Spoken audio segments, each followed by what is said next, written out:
सोलापूर शहरातील वाहतूक व्यवस्थेचा भार कमी करण्यासाठी तसेच नागरिकांच्या सुरक्षिततेच्या दृष्टीने महत्त्वपूर्ण पावले उचलण्यात येत असून त्यानुसार आज महापालिका आयुक्तांनी शहरातील विविध ठिकाणांची पाहणी करून संबंधित अधिकाऱ्यांना सूचनाही दिल्या। साहित्यरत्न अण्णाभाऊ साठे चौक ते दमाणी नगर दरम्यान असलेला 103 वर्ष जुना ब्रिज पाडण्यात येणार असून ब्रिज पाडण्यापूर्वी नागरिकांना पर्यायी मार्ग उपलब्ध व्हावा यासाठी अवंतीनगर परिसरामध्ये 54 मीटर रुंदीचा नवीन रस्ता तयार करण्यात येत आहे। महापालिका आयुक्तांनी या 54 मीटर रस्त्याच्या कामाची प्रत्यक्ष पाहणी केली। रस्त्याची सध्याची स्थिती, कामाचा वेग, मुरुम व डांबरीकरणाची प्रगती याबाबत माहिती घेत ब्रिज पाडण्यापूर्वीच हा रस्ता वाहतुकीसाठी सुरू करण्याचे स्पष्ट निर्देश कंत्राटदारास दिले। कामात कोणताही विलंबता येऊ नये, गुणवत्ता आणि सुरक्षा निकष पाळून कामे तातडीने पूर्ण करावीत असे आदेशही आयुक्तांनी दिले। याच अनुषंगाने पर्यायी मार्ग म्हणून निश्चित करण्यात आलेल्या डोणगाव रोडची देखील आयुक्तांनी पाहणी केली। काही ठिकाणी रस्त्याचे काम सुरू असून ते लवकर पूर्ण करण्याच्या सूचना दिल्या।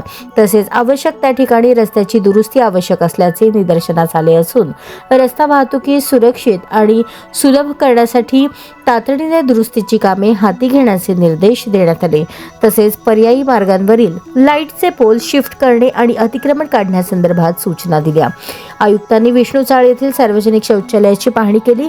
स्वच्छता, व्यवस्थापन, पाणी पुरवठा आणि वापरातील सुविधा या संदर्भात काही सुधारणा आवश्यक असल्याचे दिसून आले। त्यावर तात्काळ आवश्यक ती पावले उचलण्याचे आदेश संबंधित अधिकाऱ्यांना देण्यात आले। तसेच दहिटना गाव येथील जुने शौचालय काम पूर्ण झाले असून त्या सार्वजनिक शौचालयाची प्रत्यक्ष पाहणी केली। कामाची गुणवत्ता, स्वच्छता, व्यवस्था आणि नागरिकांना उपलब्ध होणाऱ्या सुविधांची माहिती घेऊन शौचालयाचे काम समाधानकारक असल्याचे निरीक्षण करण्यात आले।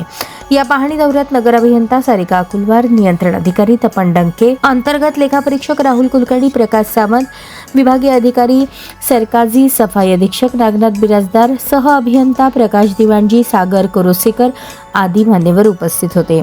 सोलापूर महानगरपालिका शहरातील पायाभूत सुविधा, रस्ते, स्वच्छता, नागरी सुविधा सुधारण्यासाठी सातत्याने प्रयत्नशील असून नागरिकांना कोणताही त्रास होऊ नये यासाठी प्रशासनाकडून कामांची नियमित पाहणी आणि प्रभावी अंमलबजावणी केली जात आहे।